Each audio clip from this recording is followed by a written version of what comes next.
Dhanik Bharat Educational Institutions, Inter, IIT, JEE, NEET, admission opened. UP అంటే మీ మైండ్లోకి first వచ్చేది ఏంటి? దేశీ గన్స్, గ్యాంగ్స్టర్స్, పొలిటికల్ మర్డర్స్ లేదా మీర్జాపూర్ లాంటి వెబ్ సిరీస్లు చూపించే ఘోరమైన నేర సామ్రాజ్యమా? చాలా మందికి తెలిసిన యూపీ ఇదే. ఎందుకంటే మన సినిమాలు, సోషల్ మీడియా మనకు చూపించింది కూడా ఇదే. కానీ యూపీ అంటే కేవలం నేర సామ్రాజ్యం మాత్రమే కాదు, అదొక అద్భుతమైన జ్ఞాన సామ్రాజ్యం అని ఎంతమందికి తెలుసు? దేశాన్ని నడిపించే అత్యున్నత అధికారులు తయారు చేసే ఒక రియల్ ఐఏఎస్ ఫ్యాక్టరీ ఉత్తరప్రదేశ్ అని మీ దృష్టికి ఎప్పుడైనా వచ్చిందా? మీకు ఆ విషయం తెలియకపోతే ఖచ్చితంగా ఇది వినాల్సిందే. ఇవాళ దేశంలో అత్యధికంగా ఐఏఎస్ ఐపీఎస్ అధికారులను అందిస్తున్న నంబర్ 1 రాష్ట్రం ఏదో తెలుసా? ఉత్తరప్రదేశ్. గత కొన్నేళ్లుగా యూపీఎస్సీ ర్యాంకుల్లో టాప్ ప్లేస్లో ఏ రాష్ట్రం నిలుస్తుందో తెలుసా? మళ్ళీ అదే యూపీ. అయితే ఇక్కడే పెద్ద డౌట్ రావచ్చు. యూపీలో జనాభా ఎక్కువ కదా, జనాభా ఎక్కువ ఉన్నప్పుడు ఆటోమేటిక్గా పరీక్ష రాసేవాళ్ళు ఎక్కువ ఉంటారు, ర్యాంకులు కూడా ఎక్కువే వస్తాయని చాలామంది సింపుల్గా కొట్టేస్తుంటారు. కానీ అది నిజమేనా? కేవలం జనాభా ఎక్కువ ఉంటేనే ఐఏఎస్ ర్యాంకులు వచ్చేస్తాయా? అస్సలు కాదు. మరి యూపీ ఒక ఐఏఎస్ ఫ్యాక్టరీగా మారటం వెనుక ఉన్న అసలైన నిజమేంటి?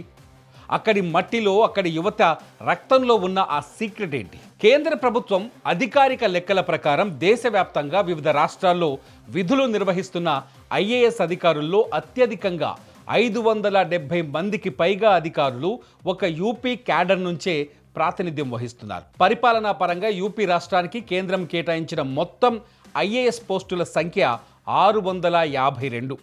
ఇది దేశంలోనే అత్యధికం. మరి ముఖ్యంగా గత కొన్నేళ్లుగా యూపీ నుంచి ఎంపికవుతున్న ఐఏఎస్ల సంఖ్య భారీగా పెరుగుతోంది.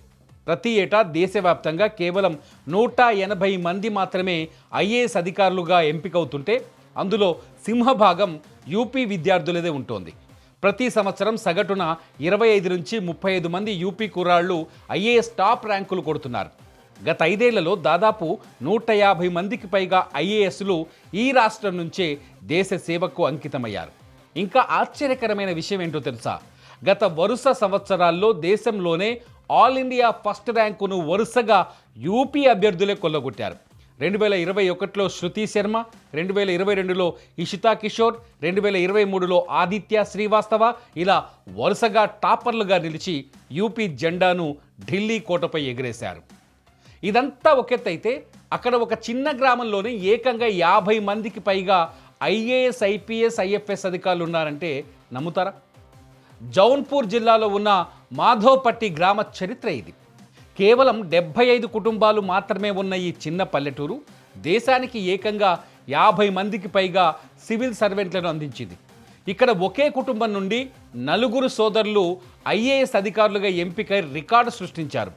ఎలాంటి కార్పొరేట్ కోచింగ్ సెంటర్లు లేకపోయినా ఒకరిని చూసి ఒకరు స్ఫూర్తి పొందుతూ ఈ గ్రామం ఒక విప్లవాన్ని సృష్టించింది. యూపీ అభ్యర్థులు ఇంతలా రాణించడానికి మొదటి కారణం సామాజిక గౌరవం. ఇక్కడ కార్పొరేట్ కంపెనీల్లో వచ్చే లక్షల ప్యాకేజీల కంటే ఐఏఎస్, ఐపీఎస్ల కుర్చీలకు ఇచ్చే మర్యాద, పవర్ వేరు. అక్కడ ఐఏఎస్ అనేది కేవలం ఒక ఉద్యోగం కాదు, అదొక జీవిత ఆశయం, ఒక సామాజిక హోదా. అక్కడ యువత మైండ్ సెట్ ఎలా ఉంటుందంటే జీవితంలో ఎటువంటి కష్టం వచ్చినా, ఏ సమస్య ఎదురైనా వారి నోట ఒకే డైలాగ్ వినిపిస్తుంది: ఒక్కసారి ఐఏఎస్ అయిపో, నిన్ను ఆపడం ఎవరి తరం కాదు అని. తల్లిదండ్రులు తిట్లు కావచ్చు, వ్యక్తిగత బ్రేకప్స్ కావచ్చు, లేదా మరేదైనా సమస్య కావచ్చు, అన్నింటికీ ఐఏఎస్ అవ్వడం ఒకే ఒక్క సంజీవని అని వారు బలంగా నమ్ముతారు. ఆ నమ్మకమే వారిని రేయింబగళ్ళు చదివిస్తుంది. మరో ఆసక్తికరమైన విషయం ఏంటంటే ఇతర కెరీర్ అవకాశాలు లేకపోవడమే వారికి ఒక పెద్ద బలంగా మారింది. గ్రామీణ ప్రాంతాల్లో పెరిగే చాలామంది పిల్లలకు మెట్రో నగరాల్లో ఉండే రకరకాల హైటెక్ కెరీర్ అవకాశాలపై పెద్దగా అవగాహన ఉండదు. ఇప్పటికీ మారుమూల గ్రామాల్లో ఇంగ్లీష్ మీడియం స్కూళ్ళు తక్కువే. కిలోమీటర్ల దూరం నడుచుకుంటూ వెళ్ళే ఆ పిల్లలకు చిన్నప్పటి నుంచే తెలిసిన ఏకైక అత్యున్నత లక్ష్యం కలెక్టర్ లేదా ఎస్పీ అవడం మాత్రమే. వారికి అందుబాటులో ఉండే ఏకైక ఫేమస్ బుక్ ప్రతియోగితా దర్పణ్. వేరే ఇతర వ్యాపకాలు లేకపోవడంతో ఉన్న ఒకే ఒక లక్ష్యంపైనే తమ సర్వస్వాన్ని ఏకాగ్రతను ధారపోస్తారు. దీనికి తోడు యూపీ యువత నరనరాల్లో బ్రింగ్ ఇట్ ఆన్, ఏదైనా చూసుకుందాం అనే ఒక పవర్ఫుల్ యాటిట్యూడ్ ఉంటుంది. ఎంతటి సమస్య వచ్చినా కట్టిక పేదరికాన్నైనా ఎదుర్కొని నిలబడే తత్వం వాళ్ళది.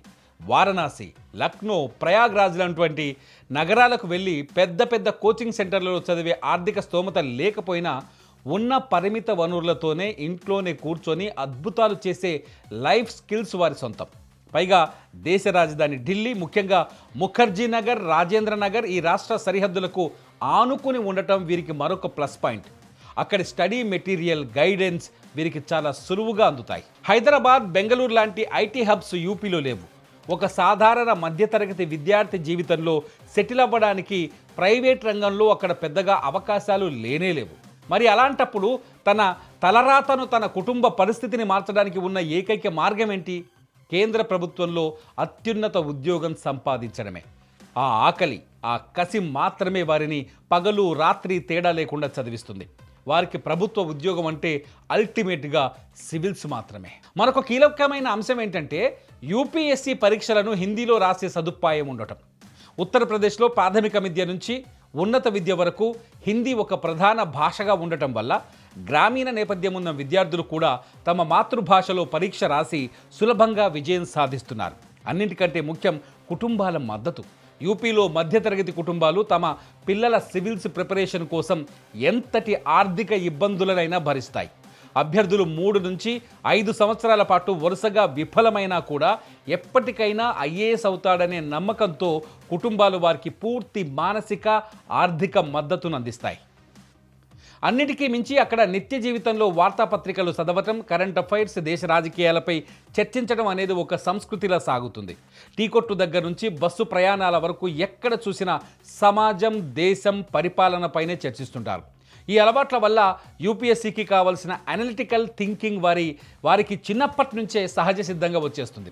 దీనికి తోడు IIT Kanpur, IIT BHU, Aligarh Muslim university లాంటి టాప్ విద్యా సంస్థలు అక్కడే ఉన్న ఢిల్లీలోని జవహర్లాల్ నెహ్రూ యూనివర్సిటీ, జేఎన్యూ క్యాంపస్లలో ఉండే విద్యా వాతావరణం, సీనియర్ల గైడెన్స్ విద్యార్థులను మొదటి ప్రయత్నంలోనే సివిల్ సాధించేలా తీర్చిదిద్దుతాయి. అందుకే ఒకప్పుడు అలహాబాద్ యూనివర్సిటీని ఐఏఎస్ల ఫ్యాక్టరీ అని పిలిచేవారు. నేడు ఆ ట్యాగ్ను మొత్తం ఉత్తరప్రదేశ్ రాష్ట్రమే సొంతం చేసుకుంది.